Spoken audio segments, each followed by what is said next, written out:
Hello everyone, welcome back to my channel. So episode 3 के starting में हमें दिखाया जाता है कि जिन जैसे ही मी से टकराता है, मी उसका हाथ पकड़कर उसे बचा लेती है। उसके बाद जैसे ही वो मी का चेहरा देखता है, वो उसे देखकर गुस्सा हो जाता है और मी भी जिन को देखकर शॉक्ड हो जाती है। वो सोचती है कि आखिर वो यहाँ क्या कर रहा है। उसके बाद हमें सीन में दिखाया जाता है कि यहाँ पर जिन की सेक्रेटरी चुपके से देख रही होती है उन दोनों को और बोलती है कि मुझे ऐसा क्यों लग रहा है कि मैंने इस लड़की को पहले कहीं देखा है। उसके बाद वो जिन की दादी को कॉल करती है और उन्हें बताती है कि आज मैंने उसी लड़की को देखा जिसके साथ जिन उस रात होटल में था। तो उसकी दादी बोलती है कि क्या? यहाँ पर जिन न्यूज़ में ऑलरेडी सबको बता दिया रहता है कि वो उसकी फियांसे है। तो उसकी दादी को ये लगता है कि वो सच में उसकी गर्लफ्रेंड है। तो यहाँ पर उसकी दादी बोलती है, आखिर मेरे पोते ने अपनी गर्लफ्रेंड को ऑफिस में जॉब दिलाई दी। उसके बाद हमें सीन में दिखाया जाता है कि यहाँ पर मी पूछती है कि तुम मुझे फॉलो क्यों कर रहे थे। तो जिन उसे बोलता है कि अपना चेहरा देखी हो, एक बार जाकर मिरर में अपना चेहरा देखो, मैं तुम्हें क्यों फॉलो करूंगा, आखिर तुम्हारे पास इतना कॉन्फिडेंस आता कहाँ से है। उसके बाद वो उसे बोलता है कि वैसे तुम यहाँ कर क्या रही हो मेरे ऑफिस में। उसके बाद यहाँ पर मी को तो ये पता ही नहीं रहता कि ये ऑफिस तो जिन का ही है। तो वो उसके केबिन में आकर सारे सामान को छूती है और वो ऐसा प्रिटेंड करती है कि जैसे उसे यहाँ जॉब लग गई है तो वो उसका ही ऑफिस है।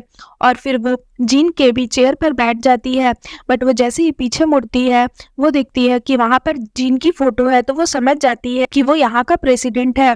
उसके बाद वो बोलती है, अच्छा तो उस दिन तुम बोल रहे थे कि तुम बहुत बड़े कंपनी के मालिक हो, तो क्या वो यही कंपनी है, क्या वो वानमाउ ग्रुप ही है। तो जिन उसे बोलता है, तो तुम्हें क्या लगा था। उसके बाद मी बोलती है, बट वानमाउ ग्रुप की जो प्रेसिडेंट है वो तो 70 साल की है ना, मैंने तो यही सुना है। जिन बोलता है कि हाँ, पहले इस कंपनी के प्रेसिडेंट मेरी दादी थी, बट उन्होंने कुछ महीने पहले ही रिजाइन मार दिया था, तो अब इस कंपनी का प्रेसिडेंट मैं हूँ। उसके बाद वो उसे बोलता है कि अभी के अभी इस कंपनी से निकल जाओ और फिर कभी भी दोबारा यहाँ मत आना। तो यहाँ पर मी बोलती है कि मैं क्यों जाऊँ। तो जीन उसे बोलता है कि अभी अभी तुम्हारा और मेरा न्यूज़ में वीडियो वायरल हुआ है और उसके बाद तुम मेरी कंपनी में ज्वाइन करोगी तो सारे लोग हमारे बारे में बातें बनाएंगे, और वैसे भी तुमने बहुत सारी मुसीबतें मेरे लाइफ में खड़ी कर दी है।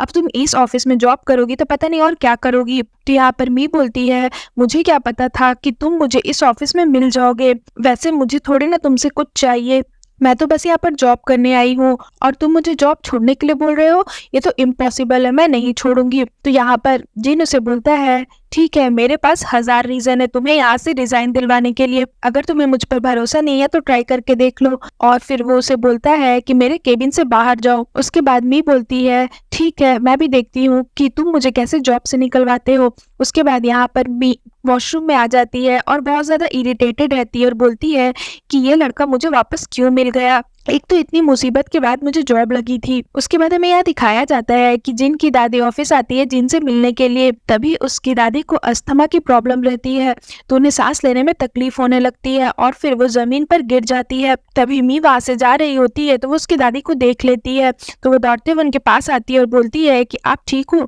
यहाँ पर मी को ये चीज नहीं पता रहती है कि वो जिन की दादी माँ है। उसके बाद उसकी दादी इशारे करके बोलती है कि मेरा पर्स खोलो, इसमें मेडिसिन है। तभी यहाँ पर मी जिन की दादी को मेडिसिन देती है। उसके बाद जैसे ही जिन की दादी इनहेलर ले लेती है, उन्हें थोड़ा बेटर फील होता है। उसके बाद मी उनकी हेल्प करती है, उन्हें उठाती है और बोलती है कि रुकिए, मैं कार बुलाती हूँ, आपको हॉस्पिटल जाना चाहिए चेकअप के लिए। तो यहाँ पर जिन की दादी बोलती है, नहीं नहीं, इसकी कोई जरूरत नहीं है, मुझे कहीं चोट थोड़ी ना लगी है, मैं ठीक हूँ, मैं बस बहुत ज्यादा एक्साइटेड इसीलिए मुझे थोड़ा सा प्रॉब्लम हो गया और अभी तो मैं बूढ़ी भी हो गई हूँ, तो बुढ़ापे में ये सब चलता है। तो यहाँ पर मी बोलती है, वैसे आप यहाँ पर अकेले क्यों आई हो। तो जिन की दादी बोलती है कि मैं यहाँ पर अपने पोते से मिलने आई हूँ। तो मी बोलती है कि आप उनका नाम बताइए, मैं आपको उनके पास ले चलती हूँ। तो यहाँ पर जिन की दादी बोलती है कि नहीं नहीं, इसकी कोई जरूरत नहीं है, मुझे पता है कि वो कहाँ पर है, मैं चली जाऊंगी। उसके बाद जिन की दादी बोलती है कि वैसे तुम्हारा बॉस कौन है, मुझे नाम मैं उन्हें बोल करके तुम्हें रिवॉर्ड दिलवाऊंगी क्योंकि तुमने आज मेरी जान बचाई है।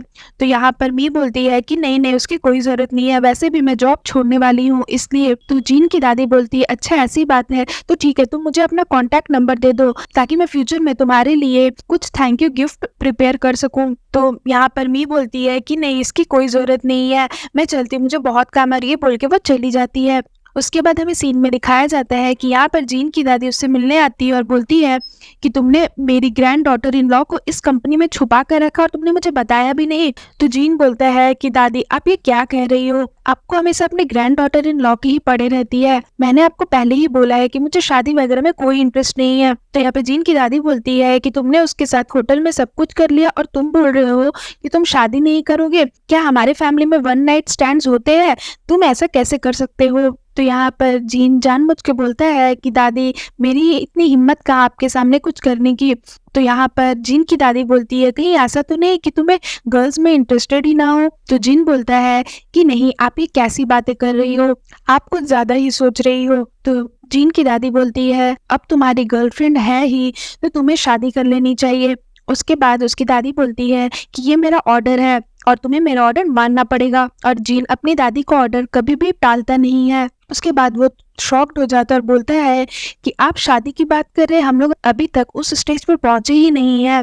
तो यहाँ पर जीन की दादी बोलती है कि तुम्हारे और उस लड़की के बारे में न्यूज़ में ऑलरेडी सब कुछ फैल चुका है और सबको सब कुछ पता चल गया है, तो तुम उसके साथ शादी नहीं करोगे तो सब कोई क्या सोचेंगे कि तुम एक प्ले बॉय हो, इसलिए तुम्हें अपना रेपुटेशन बचाने के लिए और इस कंपनी को बचाने के लिए उससे शादी करनी ही पड़ेगी और इससे उस लड़की की भी हेल्प हो जाएगी, वरना सब कोई उसे एक खराब लड़की की तरह ट्रीट करेंगे। तो यहाँ पर जीन बोलता है दादी आप थोड़ा रोमांटिक ड्रामा देखना बंद करो। तो यहाँ पर उसकी दादी बोलती है कि ये मेरा ऑर्डर है, जल्दी से जल्दी शादी प्लान करो, मैं चलती हूँ और आज रात को मेरी ग्रैंड डॉटर इन लॉ को घर लेकर आना, मुझे तुम दोनों से कुछ जरूरी बातें करनी है। उसके बाद यहाँ पर जिन किसी को कॉल करता है और बोलता है कि मी के बारे में सब कुछ पता करो जितना जल्दी हो सके। उसके बाद यहाँ पर वो अपनी सेक्रेटरी को कॉल करके बोलता है कि मी को मेरे केबिन में बुलाओ।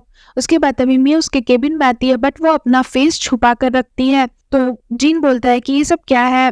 तो मी उसे बोलती है कि तुम ही बोल रहे थे ना कि मुझे अपना फेस कभी मत दिखाना और ये रेजिग्नेशन लेटर है, इस पर तुम साइन करो। और फिर वो उसे रेजिग्नेशन लेटर दिखाती है और तभी यहाँ पर जीन उसे बोलता है कि क्या तुम मुझसे शादी करोगी, और फिर सीन यहाँ पर खत्म हो जाता है। सो फ्रेंड्स, अगर आपको ये वीडियो अच्छी लगी हो तो प्लीज़ मेरी वीडियो को लाइक करिएगा, मेरे चैनल को सब्सक्राइब करिएगा। मैं जल्द इसका नेक्स्ट एपिसोड लेकर के आऊँगी जो थोड़ा इंटरेस्टिंग होने वाला है, तो उसके लिए वेट करिएगा। सो फ्रेंड्स, आज के लिए बाय बाय, मिलते हैं फिर से एक न्यू वीडियो के साथ।